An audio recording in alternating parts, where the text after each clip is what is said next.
Hello guys, welcome to kitchen official. ఈ రోజు మనం కొర్రమీన్ ఫిష్ కర్రీ ఎలా చేయాలో చూడబోతున్నాం. నేను ఇక్కడ 1 kg ఫిష్ నీట్గా కడిగి పక్కన పెట్టుకున్నాను.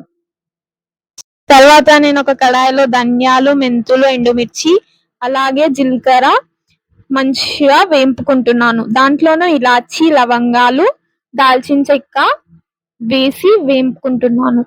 దాంట్లోనే కొద్దిగంత ఎండు కొబ్బరిని కూడా వేశాను.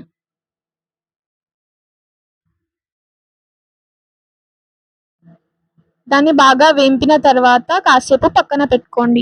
తర్వాత నేను కొన్ని వెల్లుల్లి, అల్లం అలాగే కొన్ని పచ్చిమిరపకాయలు తీసుకున్నాను.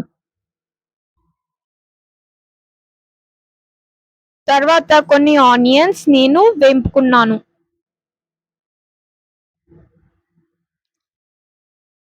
అలాగే ఒక హాఫ్ అన్ అవర్ ముందు ఒక గిన్నెలో చింతపండు నానబెట్టాను.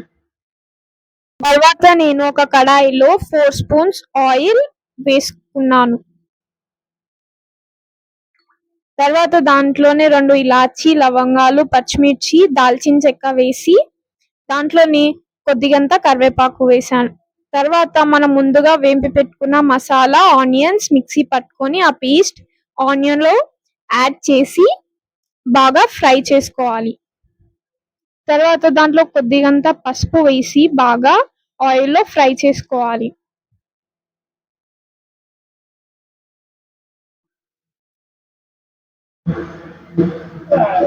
తర్వాత 10 minutes వరకు మూత పెట్టండి.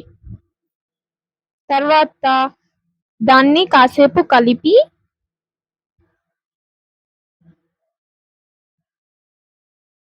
దాంట్లో 2 స్పూన్స్ వరకు కారం వేయండి.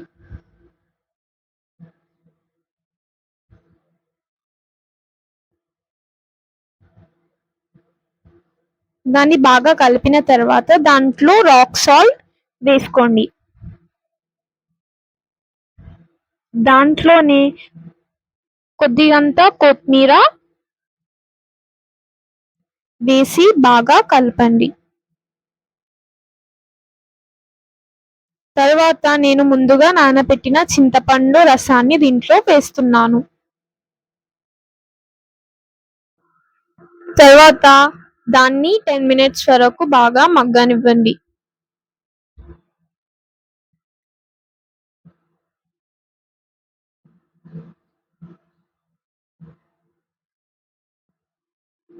నేను ఇక్కడ 2 glasses ఆఫ్ వాటర్ వేసుకుంటున్నాను. మీకు ఎంత సూప్ కావాలంటే మీరు అంత వాటర్ యాడ్ చేసుకోవచ్చు.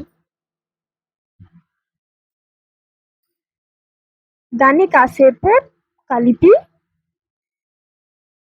ఒక 30 minutes వరకు మూత పెట్టండి. తర్వాత మనం ముందుగా తీసి పెట్టుకున్న ఫిష్ ని దీంట్లో ఒక్కొక్కటిగా వేసుకోండి.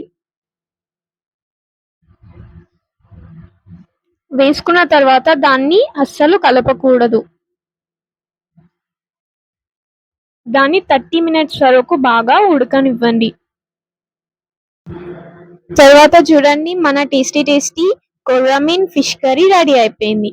మీరు కూడా నాలానే ఇలానే ఫిష్ కర్రీ చేసుకొని తినండి. Subscribe to our channel, like and share. Thank you for watching. ఏమైనా డౌట్ ఉంటే కామెంట్ చేయండి.